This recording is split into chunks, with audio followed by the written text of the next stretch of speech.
የተገናኘንበት ዋና ዓላማ ለዘላቂ ሰላም ግንባታ የህዝብ ሚና ምን መሆን መቻል አለበት በሚሉት ርዕሰ ጉዳይ ላይ ንግግር ለማድረግ ለመወያየት እና ለመመካከር ነው የመጣ ነው። የክልላችንን ሰላም በመጠበቅ ረገድ በባለፉት 2 ተኩል ዓመታት ችግር ተፈጥሯል። ይሄ ያጋጠመ ችግር እንዲሁ ዝም ብሎ በግብታዊነት የጀመረ ብቻ ሳይሆን እኛ ተማምለን ተነጋግረን ቀጠሮ ይዘን የጀመርነው የሰላም ችግር ነበረ።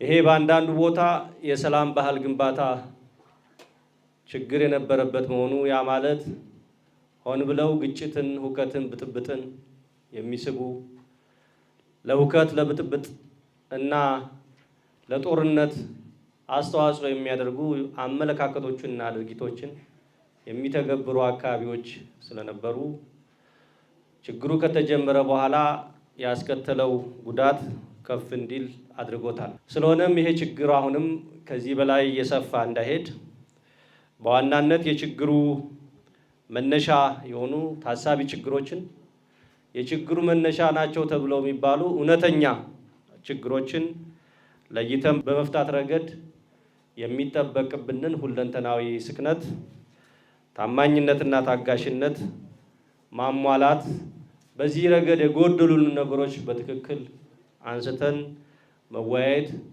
ለመረጥነው መንግስት ስንመርጠው የያዛቸውን የልማት ፕሮግራሞች፣ እቅዶች፣ ህግ የማስከበር ፍላጎት በተለይ የጸጥታና የደህንነት ተቋማትን በማጠናከር የሀገርን ሉዓላዊና የውስጥ የህግ የበላይነትን በማረጋገጥ ረገድ አምነን የመረጥነው በመሆኑ ለዚህ የሚመጥን የህዝብ ተሳትፎ ለዚህ የሚመጥን ህዝባዊ ተግባቦትና ድርጊት ማድረግ ከአንድ ከሚያስተውል ህዝብ ከአንድ ከሚያስተውል ማህበረሰብ የሚጠበቅ ስለሆነ ይህንን ማድረግ ይጠበቃል። ስለሆነም ይህን ለማድረግ ለሰላም እሴት ግንባታ ቁልፍና አስኳል ናቸው የሚባሉትን መመካከር፣ መከባበርና መደማመጥን ታሳቢ ያደረገ ስራ በተከታታይ መስራት ይህን ሰርተን አሁን ካለንበት አንጻራዊ ሰላም ወደ ተሟላ ሁለንተናዊ ሰላም እና ዘላቂ ሰላምን ማረጋገጥ ላይ መሸጋገር ከሁላችንም ይጠበቃል። በባለፉት 2 ተኩል ዓመታት የቆየንበት ችግር ብዙ ጉዳቶችን በክልላችን አስተናግዷል። ካስተናገዳቸው ብዙ ችግሮች ውስጥ በዋናነት ለነገም ተሻጋሪ የሆነው የእሴት፣ የወግ፣ የባህል መሸርሸር አጋጥሞናል። በክልላችን ሰዎች ሞተዋል፣ የጸጥታ አካላት ተገድለዋል። ግጭት እስካለ ድረስ የሰዎች ሞት፣ የሰዎች መፈናቀል፣ የሰዎች መጎሳቆል የሚጠበቅ ቢሆንም ሰዎችን በአሰቃቂ ሁኔታ መግደል፣ ከገደሉ በኋላ መቆራረጥ፣ በመንገድ ላይ አስክሬናቸውን መጎተት፣ ሚስማር ባናታቸው ማስገባትና ማቃጠል የመሳሰሉት ጉዳዮች በዚህ በእኛ በአማራ ክልል ወጉ፣ ባህሉ፣ እሴቱ በዳበረው ሁሉም ህዝብ 100% ሊባል በሚችል ደረጃ ሃይማኖት ባለው ህዝብ ታጣቂዎች የተፈጸሙ ችግሮች ናቸው። ሁለተኛው የእሴት መሸርሸር ለሀገር በቀል የሽምግልናና የግጭት መፍቻ መንገዶች እውቅና አልሰጠንም። የመጀመሪያው ሽማግሌዎቻችን አላግባብ ተጎሳቅለዋል፣ ተሰቅለዋል፣ ተገርፈዋል። ቢሸመግሉ ቢሄዱ ገንዘብ ተጠይቀዋል። የሃይማኖት አባቶቻችንም ተመሳሳይ ጉስቁልና ደርሶባቸዋል። ተመሳሳይ ግርፋት ደርሶባቸዋል። ተመሳሳይ ብር መጠየቅ ደርሶባቸዋል። በሁለተኛ ደረጃ የመሰረተ ልማትና የንብረት ውድመት ከፍ ያለ ነው። በዚህ ክልል በቢሊዮን የሚቆጠር ሀብትና ንብረት ወድመዋል። ትምህርት ቤቶቻችን ባዶ ናቸው። ጤና ተቋማቶቻችን ባዶ ናቸው። ወንበር የላቸውም። የማስተማሪያ ቁሳቁስ የላቸውም። የሕክምና መሳሪያዎች የሉም፣ ተዘርፈዋል ወይንም ወድመዋል። በዚህ ምክንያት ህዝባችን እያገኘ ያለው የማህበራዊ አገልግሎት በተለይ የትምህርትና የጤና አገልግሎቱ ጥራቱን ያልጠበቀና ለእንግልት የሚዳርግ እየሆነ መጥቷል። በሶስተኛ ደረጃ የሰው የምርትና የአገልግሎት እንቅስቃሴ ተገድቧል።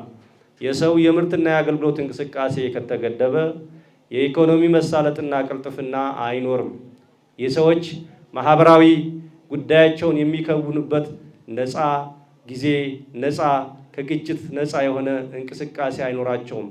ይህ በመሃላችን የሚኖረውን ትስስርና ቁርኝት ስለሚያላላው ህዝብን ወደ ድባቴ፣ ህዝብን ወደ ሆደባሻነት የሚያሸጋግር ችግር ተከስቷል።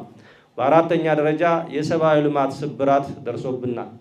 ይሄ ማለት በትምህርት ገበታ ላይ ያሉት የተማሪዎች ቁጥር በጣም አነስተኛ ነው። ባለፉት 2 ተኩል ዓመታት በክልሉ ውስጥ በእያንዳንዱ ዓመት 4 ሚሊዮን የሚሆኑ ተማሪዎች ከትምህርት ገበታ ውጭ ሆነዋል። ከዚህ ውስጥ 2.1 የሚሆነው በጎጃም ቀጠና ውስጥ ያለ ነው። ቀሪው በሌሎቹ የአማራ ክልል ዞኖች ውስጥ ያለ ነው። ይሄ ማለት ዝም ብሎ ተራ ቁጥር አይደለም። ዛሬ ላይ የተማሪ ትምህርት ቤት አለመግባት፣ የተማሪዎች ተሳትፎ መቀነስ ብለን ልንገመግመው እንችላለን። ነገር ግን ይሄ ውጤቱ አዙሪትን ያመጣል። ውጤቱ ነገን የሚያጨልም ይሆናል። ዛሬ ተማሪዎች ትምህርት ገበታ ላይ የሉም ማለት ነገ ሐኪም የሚሆን፣ ነገ ኢንጂነር የሚሆን፣ ነገ የቴክኖሎጂ ባለሙያ የሚሆን፣ ነገ ሀገር የሚመራ፣ ነገ ተምሮ የሚነግድ፣ ነገ ተምሮ የሚያርስ ሰዎች አይኖሩንም ማለት ነው። ነገ አማራ ክልልን በሐሳብ የሚመሩ የሐሳብ ሰዎች አይኖሩትም ማለት ነው። የሐሳብ ሰዎች፣ በሐሳብ ክልልንና ሕዝብን የሚመሩ ሰዎች፣ አዋቂዎች የሌሉት ማህበረሰብ ደግሞ ነገን አሻግሮ የሚያይ ሳይሆን በየትኛውም ሐሳብ ፈር እንደሌለው ቦይ የሚፈስ ስለሚሆን እድገቱ የቀጨጨ እና የአዙሪት ምልሰት ውስጥ የሚገባ ስለሚሆን ነገን አስቦ ዛሬ ላይ እየገጠመን ያለውን የትምህርት ስብራት ችግር መፍታት ይገባል። ስለሆነም በእናንተ በኩል ለዚህ የሚሆን ይሄ ውይይት የበሰለ ሰከን ያለ እንዲሆን ያላችሁን መንፈሳዊነት፣ የስነ ልቦና ከፍታና የአእምሮ መረጋጋት እዚህ አካባቢ በተለይ በአንጻራዊነት ውስጠ ሰላም እንዳለ እስካሁን ከነበራችሁ ድርጊት ካደረጋችሁት አፈጻጸም የተረዳን በመሆኑ ይህን ተጠቅማችሁ ሀሳቦችን፣ ወቀሳዎችም ካሉ ወቀሳዎችን፣ ተግዛዞችም ካሉ ተግዛዞችና የመፍትሄ ሀሳቦችን ለመቀበል ነው።